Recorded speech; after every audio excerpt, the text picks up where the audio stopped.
Hi, I'm Amy and I'm the Owners and Trainers Liaison Manager at Epsom Downs Racecourse. I'm here with Will Smith from Dare to Dream Racing, and we're here as part of the Epsom Open Day sponsored by the ROA, and we're talking about ownership in Epsom. So Will, can you tell me a bit about yourself and how you got into racing? Yes, I was actually born in Epsom, and then I sort of was not really interested in horse racing at all. As younger, maybe watched the bigger races on the TV, etc., like the Derby and the Grand National. And then I got into racing when actually one of my customers had a horse running with Zoe Davison at Windsor Racecourse about 8 or 9 years ago. Went with him, really enjoyed the owner's experience, got involved in a couple of horses with Zoe with just sort of small shares, really enjoyed my time there. And then sort of got together with somebody, set a syndicate up, and then from then moved on, had a little bit of a horse with Michael Atwater then. That was my first experience with Epsom, had a really good experience with him. And then we set up Dare to Dream Racing probably about 4 years ago. And then from that moment sort of grew it with Michael, and now we've got 12 horses with him. Okay, so how many owners do you have as part of your group? I'd say we have around 70 owners. The way that our syndicate has worked is that we tend to get somebody in one horse and they have a really good time and sometimes end up in 2 or 3. We don't like to have really more than 7 or 8 people in one horse, and we tend to keep 30 to 40% ourselves. Just gives us a vested interest and seems to make it a lot more enjoyable, because it is a hobby for us, you know. Although we run it as a business as such, we don't actually take any money out of the business, and it all sort of goes back in, and we just, every time we sell a horse out, we buy another one. So yeah. Okay, and how many, and all your horses with Michael Atwater, as you say?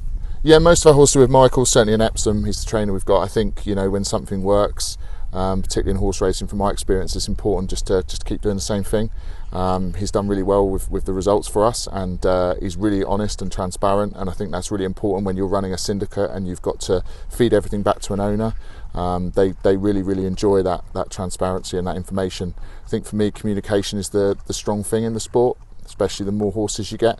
It's important to communicate with your trainer and also with the owners as well. So yeah, we've got 12 with Michael at the current time. And you've had quite a lot of success recently. Is there any particular highlight? I think we've had a lot of success. We realised that we had to, when we first had a horse with Michael prior to setting up Dare to Dream Racing, to be fair, it was a lease share in a horse that was almost like a homebred, and it wasn't particularly, had a great amount of ability. So we realised we had to invest that little bit more money in good horses. Our year last year started really well. We had 9 winners last year, and then this year, given the COVID pandemic as well, we've already had 5, and I think we've won almost £40,000 of prize money. So in terms of a highlight this year, it would be that we actually got a group of owners to pay some money up front to us with the idea of purchasing a horse from Tattersall's in Newmarket to go out and race in Dubai. We ended up buying 2 horses because the first horse, Menage, we brought for slightly less money than we anticipated.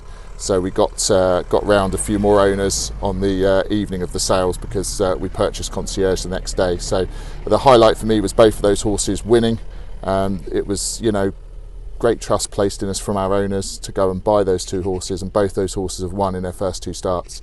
So that was a real highlight for me, to have that pressure of, you know, nothing better than giving a syndicate member a winner, and to go and get a winner with Menage first time out at Sandown, and then to win with Concierge second start at Bath after a great run in the Stewards Cup was fantastic. So it's all looking like a positive route ahead to Dubai. Fantastic. And have you got any horses running soon? Yeah, we've got 5 or 6 running this week. I don't think Pink Flamingo will get in at Wolverhampton, so that would make it 5. Actually, probably most of them would have a fair chance of running really well. Then on Friday, Menage runs at Ascot. She's stepping up to 6 furlongs. Jim Crowley, who won on her last time, sort of suggested that might be a good move, so we're really positive about her chances. Concierge then runs at Ascot on the Saturday. Again, I think Michael's quite buoyant about him. Hopefully having a good chance of going close again there. And then Let, the horse who we had last year, brought from Med Walker unraced.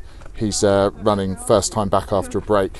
He had a bit of an injury, so he's back after a break, and he runs at Windsor on the Monday. Fantastic. Sounds like you've got lots to look forward to. So tell me about what it is that makes Epsom so special to train your horses? I think from our perspective, as I said previously, you know, if something works, then you kind of keep going. I think there's two parts to it really. There's the side from the Syndicate perspective, in terms of when you've got new people come in, you know, as soon as they come to the yard, they see the facilities, they see the gallops. It's quite often we're very lucky that once someone comes to see all of those facilities, they sign up and join. So it's great from an owner's experience. You've obviously got 4 different gallops here. They've all got great viewing facilities, and I think it's about giving that owner the experience. And then you've also got the horse side as well, where, to be fair, and I'm sure Michael's got a fair bit part to play in this, but you know, we buy quite a lot of horses from Newmarket, from Lambourne, and they all tend to come out and win within the first few starts. So it's definitely the horses enjoy the environment here as well as the owners. Fantastic. And finally, can you give us a horse to follow? There's a few horses really. I think every horse we have, we always try and give it the best chance of winning a race. I think the key horse to follow would probably be a horse called Street Parade, who we've purchased last week. He was rated 101 at his peak. He's now down to a mark of 86. So if Michael can work his magic, he's exceptional with a lot of horses, but he seems to have a good reputation with sprinters. This horse, a 5 furlong sprinter, he's only 4, and we really think that he's a horse, once he gets into the sort of life of Epsom, that he'd have a really good chance of turning his form around, and he'd be extremely well handicapped. Okay, I'll keep my eye out. So today is sponsored by the ROA. I believe you're a member? Yeah, Benny and myself, who run Dare to Dream Racing, we're all members individually. It gives us a lot of benefits. We feel a lot more comfortable being members of the ROA, and you know, there's also additional benefits such as the public liability insurance, and also the additional prize money in some of the races they put on. So they're key factors as to why we would want to be ROA members. Fantastic. And how would someone go about joining Dare to Dream Racing? Yeah, that's a good question. I mean, we're on all the social media, so we're on Twitter, Facebook and Instagram. We've obviously got a website, which is daretodreamracing.co.uk. We're very fortunate that a lot of the horses that we initially get, we sell out very quickly. As soon as we sell a horse, we try and look to buy another one, which is obviously great for Michael, great for Epsom, and obviously gives us lots of opportunities for people to get involved. But we do still have a couple of shares available in a couple of our horses. The website is kept really up to date. So the two key things for us really are we always do our best to give a good experience, so we have lots of owners come down every Saturday morning to see the horses, so it's very open house policy regarding that, and we pay out prize money 2 to 3 weeks after the horse has run, you know, and I think feedback from owners, they also enjoy that as well. So yeah, please do contact us to get involved, and we'll try and be great to give people an experience of what it's like to own a share in a racehorse. Brilliant, thank you very much.